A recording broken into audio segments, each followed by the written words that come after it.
Esta é a mulher de Jude Bellingham, Fátima Altieri, a mulher mais bonita do mundo.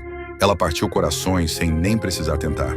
Até Pedri Gonzalez tentou se aproximar dela, mas foi um fracasso total. Fátima tem padrões muito claros e Jude Bellingham está no topo. Jude é, literalmente, a unidade de medida de Pedri. Enquanto alguns ainda sonham, Bellingham age. Bastou um único olhar de Jude para que Fátima ficasse completamente encantada. Como quando Jude faz os defensores do Barça viverem um inferno com seus dribles e gols insanos.